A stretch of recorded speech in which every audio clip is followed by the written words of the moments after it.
ಸ್ವಾಭಿಮಾನಿ ನ್ಯೂಸ್ಗೆ ಸ್ವಾಗತ. ಇಂದಿನ ಪ್ರಮುಖ ಸುದ್ದಿಗಳು. ಸಿಕ್ಕಿದ ಚಿನ್ನದ ಕರಿಮಣಿ ಸರ ಪೊಲೀಸ್ ಠಾಣೆಗೆ ಒಪ್ಪಿಸಿದ ಮಹಿಳೆ. ಪೊಲೀಸರ ಸಮ್ಮುಖದಲ್ಲಿ ಕಳೆದುಕೊಂಡ ಚಿನ್ನದ ತಾಳಿ ಸರ ಪಡೆದ ಮಹಿಳೆ. ಪ್ರಾಮಾಣಿಕತೆ ಮೆಚ್ಚಿದ ಪೊಲೀಸ್ ಇಲಾಖೆ. ವೀಕ್ಷಿಸಿ ಇನ್ನು ಮುಂತಾದ ಪ್ರಮುಖ ಸುದ್ದಿಗಳು ನಿಮ್ಮ ಸ್ವಾಭಿಮಾನಿ ನ್ಯೂಸ್ ನಲ್ಲಿ.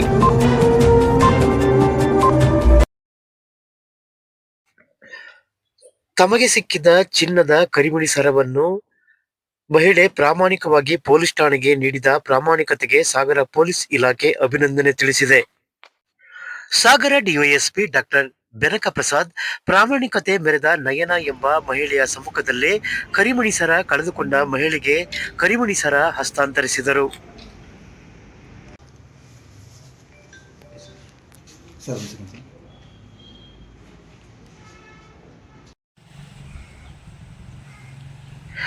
ಮಳೆಗಾಲ ಮಲೆನಾಡಿನಲ್ಲಿ ಸಂಪೂರ್ಣವಾಗಿ ಆಗುತ್ತಿದ್ದು, ಸಾಗರದ ಬಸವನಹಳ್ಳಿಯ ನದಿ ಪಾತ್ರದಲ್ಲಿ ಕೃತಕ ಜಲಪಾತ ಸೃಷ್ಟಿಯಾಗಿದ್ದು, ದೃಶ್ಯ ಮನಮೋಹಕವಾಗಿ ಕಂಡುಬರುತ್ತಿದೆ.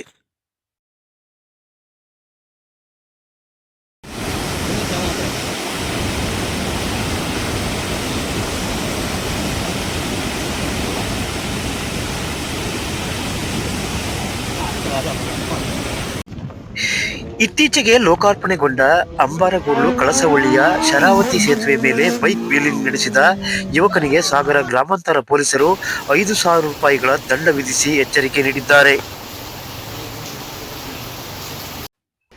ರಾಷ್ಟ್ರೀಯ ಹೆದ್ದಾರಿ ಅಗಲೀಕರಣ ವಿಚಾರದಲ್ಲಿ ಇತ್ತೀಚೆಗೆ ಜಿಲ್ಲಾಧಿಕಾರಿ ಗುರುದತ್ತ ಹೆಗಡೆ ತಾಳಗುಪ್ಪ ಗ್ರಾಮ ಪಂಚಾಯಿತಿಗೆ ಭೇಟಿ ನೀಡಿ ಬೈಪಾಸ್ ರಸ್ತೆ ನಿರ್ಮಿಸುವ ಸಂಬಂಧ ಪರಿಶೀಲನೆ ನಡೆಸಿದರು.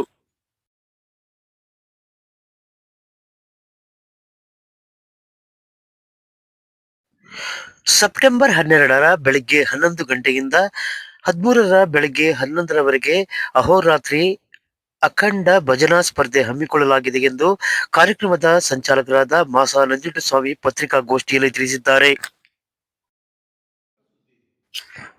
ಲಿಂಗನಮಕ್ಕಿ ಅಣೆಕಟ್ಟೆಯಿಂದ ಹೊಲ ಮನೆ ಕಳೆದುಕೊಂಡವರಿಗೆ 65 ವರ್ಷಗಳ ನಂತರವೂ ನ್ಯಾಯ ಸಿಗಲಿಲ್ಲ. ಕೆಪಿಟಿಸಿಎಲ್ ಮಾತ್ರ ಲಕ್ಷಾಂತರ ಕೋಟಿ ಲಾಭ ಮಾಡಿಕೊಂಡಿದೆ. ಈಗ ಮತ್ತೆ ಶರಾವತಿ ಪಂಪ್ ಸ್ಟೋರೇಜ್ ಯೋಜನೆಯಿಂದ ನೂರಾರು ಜನ ತಮ್ಮ ಹೊಲ ಮನೆ ಕಳೆದುಕೊಳ್ಳುವಂತಾಗಿದೆ. ಈ ಅವೈಜ್ಞಾನಿಕವಾದ ಯೋಜನೆಯಿಂದ ಲಾಭಕ್ಕಿಂತ ನಷ್ಟವೇ ಹೆಚ್ಚು. ಇದರಿಂದ ಕಾಡು ಕೂಡ ನಾಶವಾಗಲಿದೆ ಎಂದು ಮಾಜಿ ಸಚಿವ ಹರತಾಳು ಹಾಲಪ್ಪ ಪತ್ರಿಕಾಗೋಷ್ಠಿಯಲ್ಲಿ ಆರೋಪಿಸಿದರು.